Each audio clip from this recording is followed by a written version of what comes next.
What's going on, everybody, and welcome back. Today we're diving deep into the 6th episode of It, Welcome to Derry. Now, after last week's return of Pennywise the Dancing Clown, we take a trip back to Mrs. Kersh's past and learn about her complex relationship with her father, Bob Gray. Meanwhile, we watch some of our characters get to experience a moment of joy and happiness before it all comes burning down. With that said, time to take a sip of some Air Force Coke and enjoy some of these characters' last moments before saying goodbye. Let's unpack everything that happened in this episode, full spoilers ahead. We open with a flashback that's shot in black and white that takes us back to the asylum that's in 1935 as we see a nurse whom identity is revealed later as she wakes up a little girl by the name of Mabel and takes her downstairs to the basement. Mabel didn't want to go down there in the first place, but this nurse assures her that there's nothing to be afraid of. As they arrive in the basement, it's here that we learn that Mabel was told to meet a clown down here. And suddenly, a single bright red balloon floats into the frame, which looks so vibrant against the black and white setting. Mabel is afraid and tries to leave, but the nurse has her stay. We watch as the balloon drifts towards the doorway, and slowly Pennywise's hand emerges, grabbing the string, and then he shows his face. It's important to remember that this 1935 setting will be the time period that season 2 takes place, and also remembering that that's where the Bradley massacre occurred, which will most likely be the bloody event that particular season will lead to. This opening scene serves as a key moment for not just this episode, but also serves as the exact same purpose as the 1908 flashback did in episode 3. These are basically small previews of its violence, but also gives us a preview of what to expect as far as the characters and somewhat of the story as well. Now, I anticipate season 2 will explore more of what we're seeing in this opening scene as it involves this nurse who we later discover is Mrs. Kersh, and maybe we'll even get more of little Mabel's story and her first encounters with it that most likely led her into this asylum at a young age. Now, back in 1962, with our main characters in our story, we find Will is getting a talking to and yelled at by his father on what happened in the sewers, which led to the death of Russo. Now, there's no question to what Leroy experienced in the sewers as he's telling Charlotte about its abilities and its shape-shifting skills and having been responsible for the deaths of many soldiers on the mission. Leroy demands that Will remains at a Derry and he will not leave his room without his father's permission, but Will tells him no. He throws Leroy's own life lesson back at him, telling him that a man never backs down or hides from trouble. But this is where the line is crossed. When Leroy says that Will isn't him, Will responds by telling him he's right. He would never let his friends die. That obviously being a direct reference to Russo's death. Now we watch as Leroy reacts by slapping his son in his face. This is a breaking point between father and son as we see Will tells his dad that it has already gotten to him, referring to not just the fear, but the control and the internal conflict as he rides his bike back to Derry, choosing to fight along his new best friends. Meanwhile, back in Derry, we find some of the townspeople hanging and passing out wanted signs of Hank. Little by little, we see the anxiety, the anger, and fear and tension building around the town because of the Hank situation, and of course this all having been created by it in anticipation of one of its oncoming bloody events, and that being the black spot. Now back with the kids, this is where we see its true victory in this episode is achieving division among them. Lily explains to them what happened when Pennywise stopped in front of her with the weapon at her feet. Now after the Maddie bait and switch created by Pennywise, we see Lily is on edge. Now you can see this look in Lily's eyes as she's potentially questioning who she can trust, especially after what happens to her later in this episode, as she refuses to let Will hold and look at the weapon. Now we'll see Lily keeping this weapon close to her throughout this episode because she knows it'll keep her safe from it. Lily, now driven by trauma, believes they should go back into the sewers immediately to use this weapon to killing it. Meanwhile, we watch as Ronnie, being the voice of caution, dismisses this idea and remembering how close they came to death the last time they went down there as she proceeds to call Lily crazy. What did you call me? We can see Lily visibly tighten her grip on the weapon, and for a second, I felt like she wanted to use this weapon on Ronnie, perhaps feeling the influence of violence after coming so close to death by it. Even when Marge tries to step in and take the weapon away from Lily, we see her acting like Gollum with the ring, and she backs away, holding the weapon even tighter. We see Lily and Ronnie going back and forth about wishing that they never met each other, as Lily regrets agreeing to helping Ronnie with her father, and Ronnie hitting below the belt, wishing Lily had never been able to leave the asylum to begin with. Now Rich sees the bigger picture and tries to interject by screaming that this is exactly what it wants by splitting them apart and eliminating them one by one. Now unfortunately it's too late as the emotional damage has already been done. Ronnie storms off, Will follows her, and we see Lily leaves alone with the weapon, leaving Marge and Rich to figuring out how to bring everyone back together. Now, back with Dick Hollerin, we see him returning back to the black spot. Now, as we discussed in my last breakdown, with his lockbox now being open and his fears and traumas and the dead wandering spirits and his own ghosts that haunt him are now free. Now, we don't see what he's looking at, but we could definitely tell that Dick Hollerin sees something in the room with them, but he ignores it. Now, we watch as Hollerin grabs himself a drink and he heads to the back to get some rest, but it's here his friends fill him in on some unexpected company who's occupying the bed in the back. More on that here in a second. Meanwhile, back with Ronnie and Will, we see Ronnie's venting to Will about Lily and she's looking for validation from him, but she's starting to realize that she may have went too far with her. She admits that she's scared, especially with everything going on with her dad right now. We watch as Ronnie hugs Will, and it looks like they're about to share a kiss, but Charlotte arrives and calls her son by his full government name and tells him and Ronnie to get in the car. Man, I'm telling you, Charlotte continues to be one of my favorite moms currently on television. She's stern, she's protective, and she gets things done, and she's a great mom. I really do hope that Charlotte manages to survive this season, but based on 2017's It Chapter 1, we only saw the older version of Leroy, who's still alive, looking after Mike Hanlon, but we didn't see Grandma Charlotte, which makes me believe that she either left in a divorce at some point after all this, or she dies in these final 2 episodes. Now, back with Hollerin, they show him that Charlotte has Hank hidden in the back room while they figure out a way to get him out of town. This all tied back into my predictions I shared throughout the season about how Hank's involvement will be the main catalyst to what will lead to the tragedy of the black spot being set up. Him away, and he'll But before things get worse, we have a moment of joy as Hank and Ronnie are reunited for the first time since Hank got arrested, and they're beyond excited to see one another again. Now we see Hollerin wants nothing to do with this plan as he leaves. And if we needed more proof that things will not end well for Hank and Ronnie, Hank tells Ronnie that they'll never be separated again. Unfortunately, that right there is a cardinal sin in the horror genre. That we're together and we're gonna stay together. Ain't no one gonna keep us apart ever again. Ever again. Okay. Yeah, let them try. Never say things like that because 9 times out of 10, the exact opposite ends up happening. It's a safe assumption that Hank will unfortunately not make it out of the situation alive and they will be separated from each other forever. As nighttime approaches, we find Marge and Rich back at the tower getting to know each other a little bit better. We watch Rich kindly helping Marge with her injured eye and he isn't grossed out by her wound. Now we know that Rich has a crush on Marge as we watch them sharing this sweet innocent moment together. But similar to Hank and Ronnie, it is in this moment I knew our boy Rich was in trouble. Things aren't going to end well between them, and it being it will absolutely exploit this relationship by causing unimaginable pain to one of them. As we watch Rich continues to see how far his homemade plane can travel throughout Derry, we watch it fly straight into the sewers. To me, this is foreshadowing for Rich inevitably falling victim to it. To me, the plane represents Rich and his hopes and his innocent joy, and it literally descends into the darkness where it lives. Now back on base, we find Hollerin trying to desperately drink his demons away as Hanlon checks in on him. He informs him about the new orders from Shaw to continue their hunt for the pillars. But again, we see Dick Hollerin's got his own problems that he's dealing with as he sees a soldier who died in the room that they're in standing at the doorway in the bathroom with his face half missing. Now Hanlon questions what happened to him in the sewers as Dick Hollerin tells him what he sees by describing his childhood that was filled with memories of death because of his shining abilities. Now he tells Hanlon about the lockbox he was told to create by his grandmother in order to hide all the death in his mind, and this was back when he was only 9 years old and he hasn't seen anything until his box was recently opened again. Do they talk to you? No. Long as I don't regard them, they don't even notice I'm here. But man, if I open my mouth,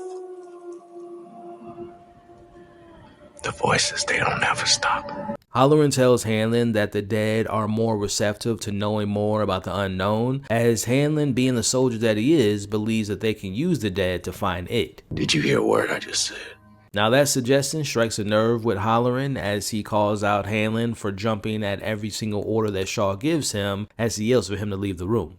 Now Hanlon's the superior in this situation and threatens Hollerin to either continue helping them find it in the pillars or have him sent out in handcuffs. Now sticking at the base, we see Charlotte and Leroy have an argument about his recent behavior and she tells him where Hank is. As she packs her clothes, she tells him her plans to helping Hank, and after that, she and Will be leaving to go back home to New Orleans. Now, before leaving, she tells him he can join them once he's done serving the country that he keeps putting before his own family, and that he needs to make things right with Will first. Now, back at the school, we find Lily in the classroom reliving her encounter with Pennywise in the sewers, as we see she's still holding that weapon close to her for protection. Now, as she opens her desk, she finds her father inside mocking her, which causes her to freaking out in front of the classroom in front of everyone once again, as we see the weapon is glowing. Now, Lily ultimately leaves the classroom without the teacher's permission as she's headed to her friend looking for some comfort. Now, in the lunchroom, we see Rich tells Marge about Hank's whereabouts as they plan to visit Ronnie in hopes of convincing her to rejoin the team. It's here we get another sweet moment between Marge and Rich as they call themselves the Knight and the Pirate after Rich gives her this eye patch that came from his ancestors. Now, this may be a defining moment for a lot of you all that didn't like Marge earlier this season, as we watch as the patty cakes come by their table and wants her to join them for lunch, but they make fun of Rich, and unlike the other times that we saw Marge throughout this season, she decides to not join them, and she leaves her plans of becoming a patty cake behind as she pulls her eye patch down and she shows them her eye, and she has no shame in doing so. It was in this moment that I feel Rich fell more in love with her more than ever before. As it's time to convince Ronnie to rejoin the crew and defeating it, we see Rich and Marge holding on to him arrive at the black spot. Now, with love being in the air with the kids, with Rich and Marge, but also with Ronnie and Will, this was a nice little detail because we see when Ronnie opens the door for Will, she smiles at first seeing his face, but then she realizes that the others are with him and her smile disappears. Meanwhile, back with Lily, we see her seeking comfort from her friend as she arrives at Mrs. Kersh's house, but before entering, the next door neighbor looks at Lily with a creepy smile. Now, no one answers the door as Lily decides to walk in anyway and hears music coming from the attic, and she heads upstairs. As she looks around, she finds a photo album, and we get this little Easter egg here because if you notice, the teacup that's in the frame is the same one we saw Mrs. Kersh using in It Chapter 2 in the scene that she had with Beverly. Now, in this photo album, Lily looks at the pictures of Mrs. Kersh and Stan getting married, celebrating their anniversary, and more pictures of Ingrid in her younger years. But as she turns the page, we see a younger version of Mrs. Kersh revealing that she was a nurse from the opening scene that took Mabel into the basement with Pennywise. Now, as Lily continues to turn the page, she finds a little Ingrid in 1908 with Bob Gray, and Lily starts to see the similarities between him and Pennywise. Now, Mrs. Kersh arrives as Lily tells her about what happened in the sewers, and she begins crying and runs into her arms. Now, Lily notices more pictures in the corner of the room of Bob Gray dressed as Pennywise as Mrs. Kersh asks if she's seen him and begins crying and laughing with joy. Oh, sweetheart, you did it. You did it.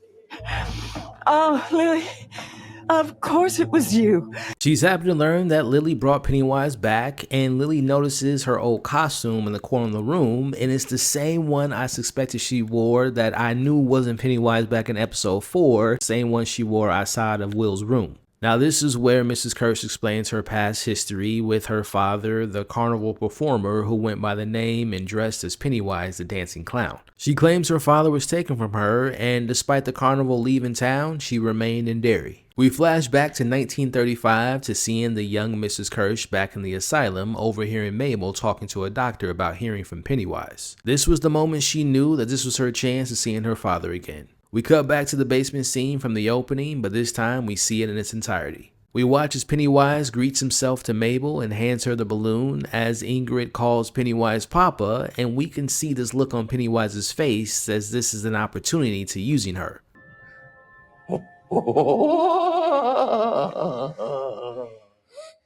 By the way, I absolutely love the creative decision of having the flashbacks being in black and white to really highlight the glow in Pennywise's eyes, but also the red balloon and later on the blood. It also to me symbolizes Ingrid seeing the world in black and white, but the color in her life only came when she was with her papa Bob Gray, aka Pennywise. Now, not too much after his introduction to Mabel, we see Pennywise attacks as they run away from it. Now, as they're running, we see Mabel falls and gets left behind as Ingrid runs to a steel door that locks behind her, but she notices Mabel isn't behind her anymore and she can't reopen the door. Now, unfortunately for Mabel, she gets eaten on the other side of the door by Pennywise. Now, I personally believe that Ingrid was sad and upset to what happened to Mabel in this moment and probably blames herself for her death, but that all goes away once she hears the carnival music playing and Pennywise disguises himself as her father, Bob Gray. Pumpkin, it's me, Papa.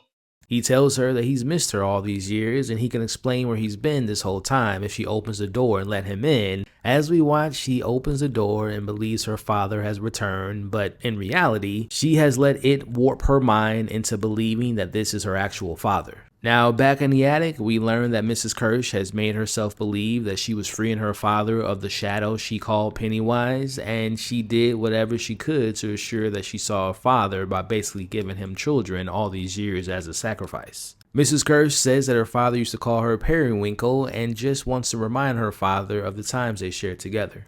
Now, she sees how afraid Lily is in this moment and promises to never hurt her, but she can't say the same for her friends as she believes Lily would understand this sacrifice since she knows what it's like to lose a father. Now, Mrs. Kersh invites Lily to join her and seeing her father Pennywise again as Lily cuts her hand and escapes the house, screaming in the streets because of the feeling of being betrayed by who she thought was her friend. Yet again, we are reminded that Lily never gets a moment of peace and joy, and she can never catch a damn break. Now, before moving on, I wonder if this explains Mrs. Kersh's relationship with Hank. Did she see Ronnie as a potential way to seeing Pennywise her father again? I wonder if Mrs. Kersh ever tried to have kids with Stan and use her kids as a way to sacrifice them to seeing her father again as well. I'm pretty confident that this isn't the last time we've seen her backstory and her relationship with it. Again, I'm hoping to get more this season, but I know we'll definitely see it again in both seasons 2 and 3 of this show, and it will probably reveal more of Bob Gray as well. Now let's take a moment to reflect and actually talk about this Bob Gray backstory and clear some things up about Bob Gray and talk about the birth of Pennywise. Now, in doing so, it's important to remember that this show and the previous It movies under director Andy Muschietti isn't always a one-for-one adaptation of the Stephen King novel It. Now, for those who have read the book, we know that Andy Muschietti has made some creative liberties in telling this story, but he's also expanded and even made certain pieces of the lore a little bit better, going more in depth where the book remained vague, and Bob Gray is one of those examples. Going back to 2019's It Chapter 2, and now in this very episode, it has now been more explicitly shown to us as an audience that Pennywise was an actual clown who has been possessed by it. Now, in my personal opinion, this episode just made it more apparent that Andy Muschietti is separating his Bob Gray from the books, as he's made it more clear that his version of Bob Gray as Pennywise was an actual human being who it most likely killed at some point, and he took his identity and enjoyed it so much that he incorporated his identity as the clown persona into his own Rolodex of monsters. I found various interviews dating back to 2019 and even some recent interviews in anticipation of the show of him saying that Bob Gray was important to him and was one of the main reasons that Bill Skarsgård decided to return back to the role. In referencing the book, I found a quote from Andy Muschietti talking about how everything that relates to Pennywise and Bob Gray is very cryptic, and it's like that for a reason, Andy Muschietti said. Probably the success of that character as a monster, as a villain, is because of the crypticness and the uncertainty that people have towards him. We don't know exactly what he is, where he comes from, or how Bob Gray is even related. Was Bob Gray a real person? Is he incarnated in that thing because Bob Gray played a clown? He knew it attracted kids, so it was a perfect bait. Now, for me personally, I've enjoyed the breadcrumbs we've gotten thus far about the origins of Bob Gray and Pennywise, not only in It Chapter 2, but also in this very episode. Now, I'm sure we'll see and hear in coming interviews from the cast and crew about the backstory of Ingrid and Bob and Pennywise connections, and also season 2 and 3 will most likely explore this more. Now, I'm also sure that this will be a topic of conversation after this episode, and I know that some people like myself will like this backstory and understanding and origins of Pennywise and Bob Gray, but also know some people will hate it. But let me know in the comments your thoughts and understanding of this backstory that we got in this episode in the comments below. Now, as we come to a close of this 6th episode, we return to the black spot. We see that Will fails to convince Ronnie to rejoin them as she refuses to go back to the sewer. Now we watch as Will chases after Ronnie and explains everything to her father, and like any smart parent would, we see Hank refuses to allow Ronnie to go on back with them in danger. But Hank also takes notice of Will's obvious interest in his daughter and the fact that he genuinely cares for her and her safety. Now this leads to a conversation that we've seen many times in media, but also probably in real life, as we have this classic dad vetting the potential boyfriend routine. Hank wants to get to know Will a little bit better, and like any cinephile would, the important question is, what is Will's favorite film? Now, I spoke to this a couple weeks back, but I think the show is making a major change to the source material. Now, in the book, Mike Hanlon's mother and Will's wife name was Jessica. But in this show, if Ronnie ends up surviving everything going on, I think it's safe to assume that Will and Ronnie will marry each other later in life and become the parents of Mike Hanlon. Meanwhile, at the Falcon Tavern, we see some of the angry men of Derry, including Stan Kersh and Phil and Susie's father, being upset that they haven't found Hank yet. But now, recently relieved of his duties as chief, we see Bowers telling them exactly where they can find Hank. We end with Hollerin still drinking to drown out the noise as he joins the party with the others. We see Rich and Marge stay behind to enjoy the vibes, and they have what is called an Air Force Coke and watch people dancing and having a great time. We see Hank is pleased with Will's film knowledge and happy to know that he's a good kid and trusts that he can look after Ronnie if anything happens to him, which again makes me think that Ronnie and will marry each other one day, and this was Hank basically giving him his blessing as Will promises to keeping them both safe on his watch. We see Rich gets to join the band and having a good time and showing off his skills in front of Marge. This whole last sequence to me is a perfect example of the calm before the storm. In this moment, everyone is happy, enjoying each other's company, and they're free of the horrors of Derry and it. It kind of reminded me of the scene in Sinners when they were at the juke joint before the vampires came and ruined everything. Now our last shot showed Mrs. Kersh dressing up in her old outfit, ready to find her papa Pennywise and most likely headed to the black spot. Which again makes me believe that she set up Hank this whole time. But here's where the real horror arrives. As Bowers and the others, now with masks and guns, are prepared to fulfill the augury and start one of the most horrific events in Derry's history. The black spot is about to be burned down by races, with many of our favorite characters inside. Again, remember this is a combination of the hatred that grows in Derry, but also this is all being orchestrated by it, making Hank being the lead suspect in what happens to the kids back in episode 1. Even though it wasn't confirmed yet, it's safe to assume that it also played a part in Hank being able to escape from the bus. All of these chaotic, hateful events were strands it pulled to lead to this very tragic moment. Now again, in the book, this event was handled a little bit differently, but I would imagine some of the important elements will stay. For example, Dick Hollerin tried his best to save as many lives as he could in the fire, including Will. Now, based on the trailers of the show, we know that Marge and Ronnie are seen in scenes that we haven't seen yet, so they're going to be safe, but I would bet that unfortunately many will die, including Hank and Rich, especially after both of them made statements about not being able to be separated from their loved ones, and Rich getting closer to Marge. I thought this was a really good setup for next week. Questions that remain is, what will Lily do with the information about Ingrid and Pennywise? Will we learn if Ingrid used Hank to get Ronnie as bait? Will Dick Hollerin stop his drinking and join the fight? Who will live? Who will die after the black spot? So overall, again, I saw this episode as a setup for the final 2 episodes, and this being a moment for some of our characters experiencing a moment of peace before it all comes burning down. The Ingrid and the Pennywise reveal and Bob Gray and the flashback was personally my favorite part of this episode, followed by the young puppy love scenes that we saw with Ronnie and Will and Marge and Rich. Also like the connection of the title being in the name of the father and how it ties to the thematic story of some of these characters' complex relationships with their fathers. Whether it be Ingrid and Bob Gray, we have Lily losing her father, the disconnect with Will and Leroy, and of course Dick Hollerin, who it wasn't his father, but his grandfather and him had problems and obviously he was frightened of him. With all that said, I think this is a great place to end this week's breakdown of episode 6 of season 1 of It, Welcome to Derry. So I'll leave it to you all. What did you all think of this episode? Let me know your thoughts, your takeaways, your deeper meanings, what worked, what didn't work, your predictions, your theories of what you all hope to see in the weeks ahead in the comments below. Thank you all for watching or listening to this breakdown. If you all have made it to this point in the breakdown, I thank you for the support. Do me a favor, put in the comments right now, the special word of the week is #BobGray. Now, if you all enjoyed this week's breakdown, do me a favor and hit that like button. It really helps out the channel and helps this video get in front of new viewers. Also, consider sharing this video to anyone and everyone you know that loves talking about this show. And last but not least, consider sticking around by subscribing to the channel where we discuss things like It, Welcome to Derry, we're covering Pluribus, we're covering all the new movies coming out. Also, recently we got the return of the 5th and final season of Stranger Things. So if that sounds like something you all would like to enjoy and be a part of, again, consider sticking around by subscribing to the channel today. And last but not least, if you all are listening to this breakdown in podcast form, whether that's on Apple Podcasts or Spotify, I appreciate you podcast listeners out there. Do me a favor, let me know your thoughts about the episode. Also, share the podcast, consider subscribing and following the podcast, and leave me a review and a rating. I would appreciate it. Alrighty, y'all, until next time, remember that you all are awesome. Stay safe out there. And remember, never follow any nurses into a basement, especially if it involves a clown. Alrighty, y'all, I'll see you again soon.